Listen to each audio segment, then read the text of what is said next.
This is Sky News Business. On Australia's business channel, this is Mediaweek. Hello, welcome to the program. Ahead, we'll be talking to the new Editor-in-Chief of Vogue, Edwina McCann, about the most important issue of the year for the high-end fashion glossy.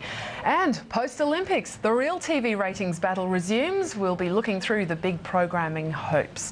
But first, to the latest print circulation and readership numbers. There were falls for nearly every major metro newspaper masthead, but digital sales are rising. To take us through all the numbers, we're joined by our co-host, James Manning, the editor and publisher of Mediaweek. James, a lot to get through, and I just overall wanted to first ask you about, the trend of falling sales and readership in newspapers, clearly continuing that? Yeah, it did continue, Bridie, as we've talked about before. It's a long-going trend, some more than others, some held on a little bit better, but the overall trend was still down. But, the headline numbers are still pretty good, There's 18.4 million newspapers sold every week in Australia, so there's still big print audiences out there. ACP quoted a figure, 30 million weekly magazines sold in the first 6 months of this year, so there's definitely still big print audiences. All right, well, let's go through the numbers, the print ones firstly, because obviously we'll talk about the digital sales shortly, but let's have a look at some of those circulation numbers for the major newspapers in the country there. And yeah, most of those newspapers down. The Australian held on pretty well on weekdays. I don't know if you had the West Australian there, but that was actually the only Metro Daily that didn't go down. They sort of pushed up a little bit, but some of the other papers, a couple of double-digit falls there. The SMH in particular. The SMH, say they're getting rid of sales that aren't necessary, some of their bulk sales, things like that. And they're sort of accusing News Limited of sort of maybe pumping up some of their figures with distribution, bulk distribution. Well, we've got some more circulation numbers, including the Sunday papers as well there. Some more double-digit declines seen for some of those mastheads. Sure, yeah, again at the Age in particular there. And I think the Sun Herald are down quite a lot too. That's had a relaunch earlier this year. Look, doesn't seem to have been received too well by the readers, but then again, Fairfax do say they are cutting out a lot of those sales, so we've got to see over a longer period of time if those sort of numbers will continue. Well, we've also got the readership data as well to look through too for a lot of those papers too. Was there much difference from again, some big drops. You can see the AFR on a Saturday was one of the better performers, down less than 2%. The only one really to buck this trend was in South Australia. I think the Advertiser on weekdays and the Sunday Mail over there on a Sunday actually built their readership. We've got some of those Sunday reads as well there, just to show viewers too with what you were mentioning there, James. But I mean, look at the numbers in the middle column. That's still, there's still some big audiences there. So there's still a lot of people reading these newspapers. Not just not as many as there were previously. And I wanted to ask you then about the digital, because obviously we were hearing a lot about this digital first now as part of these restructures at the big newspaper publishers. Do the recent numbers that we have seen indicate that this is where the publishers should be headed? Well, I think they're dragging their readers there whether they want to go or not, particularly the Fairfax papers. They're pushing it very hard, and I think that's part of the reason behind some of those falls. I mean, if you go and buy the Age or the Sydney Morning Herald, you'll be bombarded with, tablet. Why aren't you reading this on the tablet? So they really do seem to be trying to push their readers over. The AFR was trumpeting that they've got above 20,000 paying subscribers now, which isn't a bad number when it comes to people actually paying for the paper. The Fairfax tablets still actually free. They say they're going to introduce charging for that, but probably not until next year. Looking at some of the news that we've had, the Australian offering redundancies, we've heard some of the people taking up those redundancies in the past week. Is there any connection between the new data and this news? No, I don't think so. It's just a trend that's continued for a while. The Australians had a bit of a reality check, I think, with that decision of News Corp to hive off the newspapers from the entertainment business, and they want to get their house in order before that happens, so it's a good good offering to put to investors, I guess, and they really want to get those costs of the Australian under control.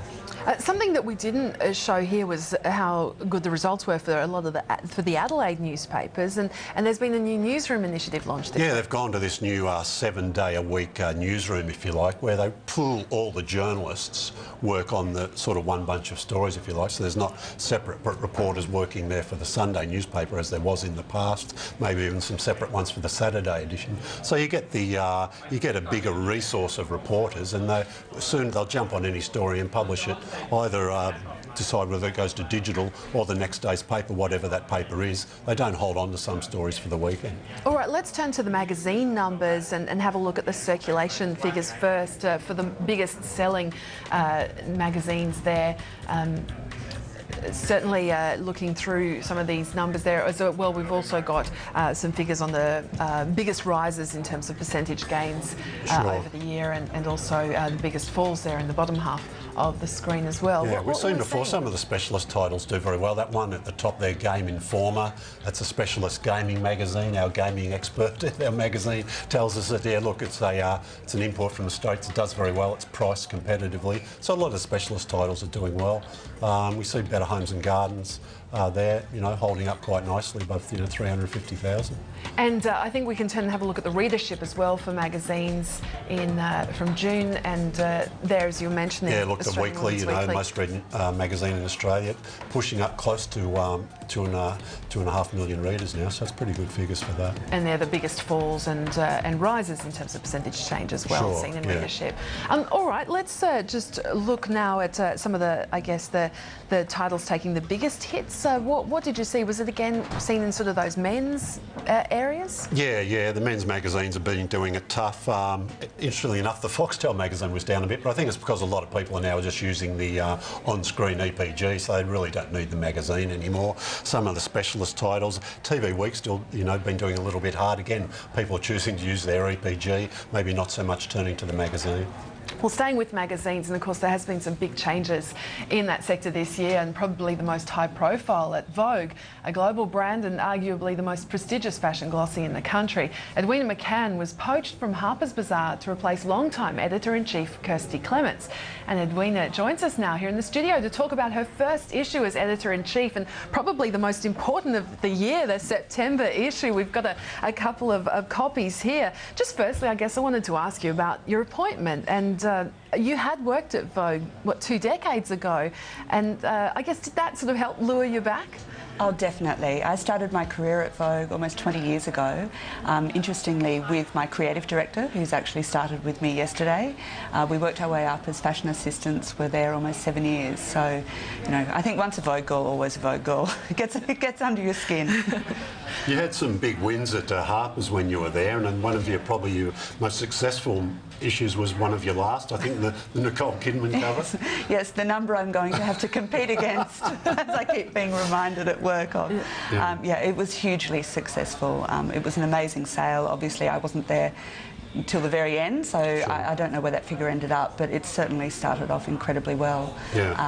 It was a great cover, and we all know as journalists they don't come along all the time, but gosh, when they do, it feels great. Given the sort of handover that's taken place as well, is it the case that, a lot of the work that you'd done for the Harper's September issue as well has already your work, so effectively you've got 2 September issues out there at the moment? I actually had a meeting with a client yesterday where they kind of said, oh, and thank you for that too, in that one. So, yeah, it is an odd set of circumstances, and we sort of knew it would be for the September issue, but yeah, it is as it is, and I think Harper's Bazaar looks beautiful this month too. So the September issue is still a pretty substantial book. A lot of advertisers in here. It is tough times in magazines, but they still like to get in the September issue? Yes, Vogue's one of those incredible brands. If people are going to take spend out of magazines, Vogue is the last one they'll take it out of. And I know that, having been in opposition to it. It is an incredibly powerful brand, and it's incredibly well regarded by its partners. And they just don't want to lose those positions. So we're very lucky in that respect. We obviously don't take that for granted, and the ad team did work very hard on this issue, and we had a good result. But it is a tough market. You've never had to work harder for display advertising, and you really have to be creative and have really strong relationships with your advertisers. We've just had some figures out this week, and consumer sentiment still seems to be stuck in the doldrums, despite all the glass half full that everyone's trying to tell consumers. Do you see this changing at all? I mean, what's your outlook? Because you're, I guess, exposed in both ways, aren't you, in terms of retail plus consumers and then ad markets as well? Yeah, I mean, Vogue actually has a very strong subscription base, so that does buffer you a little bit from it. But yes, consumer sentiment is a bit of a disaster. Fortunately, we're not really at the pointy end in terms of our supermarket sales of people pulling in their budgets, obviously because we are talking to an AB reader, and generally she does have a reasonably good income. So again, we're a little bit buffered from it, but still, yeah, the tides of it, I think we're all hoping post the US election at least that things might sort of get back on track. The other odd thing for us, I suppose, is we're now really in December, and December looks good for us, so that's promising. Edwina, we've seen the movies, Devil Wears Prada, the September issue documentary. I mean, I'm guessing you're not like that, perhaps, but because you've been on the show before. But do you have a certain image to live up to as a Vogue editor? I mean, you're going to have to change a bit. I actually made a joke that when this all happened, there was, very oddly for me, a paparazzi outside my house, and that I was going to have to redo my dog walking gear, which I did, because yes, I mean, it does feel, and I don't know why it feels different, but it does feel much more like a 24/7 job. And yes, in terms of grooming and what you wear, I am thinking about it. Okay. Good. How different a magazine do you want, or do you think Vogue will be under you as editor-in-chief?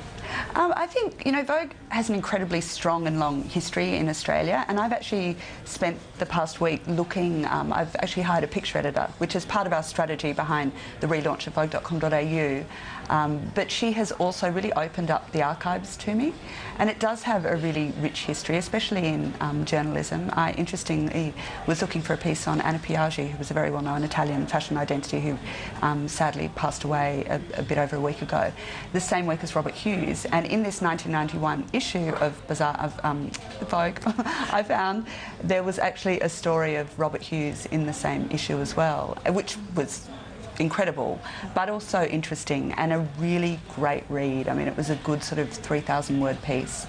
So that is something I would very much like to, make sure that we're putting our very best foot forward in terms of journalism as well as photography.